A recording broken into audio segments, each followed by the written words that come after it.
Today, let's talk softeners. First, what is a softener for? A water softener removes minerals that create water hardness, one of the most common water quality problems many homeowners encounter. Hard water destroys appliances, leaves filmy soap scum across bathrooms and kitchens, and dries out hair and skin.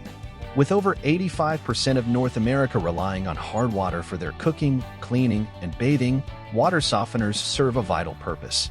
A water softener saves you from replacing prematurely ruined water heaters, scaly faucet heads, and hours of cleaning up soapy residue.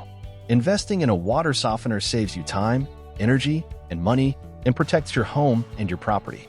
We can force a softener into service by turning the dial. If you need to set up your softener, refer to its manual. The basics that you need to know are the grains of hardness in your area, how many people live in the home, and what time you want the unit to regenerate. Typically, we set this in the early hours of the morning when no one is using the water. Never overfill our softener. We suggest running one bag at a time. This will prevent the salt bridging. When this happens, it looks like your brine tank is full, but in fact under the salt bridge there is just water, thus not leaving enough of a solution to treat your water. The water level should always be above the salt level as per the manufacturer's recommendation. As with all your plumbing equipment, familiarize yourself with the basics to prolong its life.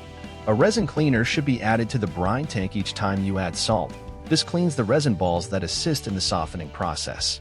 Over time, these balls will get to much mineral deposit build up, preventing the production of softened water. Just like any other appliance, a water softener will only last for so long. Eventually, components break, electrical problems occur, and it just stops working. While they can last much longer if well maintained, water softeners have a typical lifespan of between 10 and 15 years. Thanks for watching.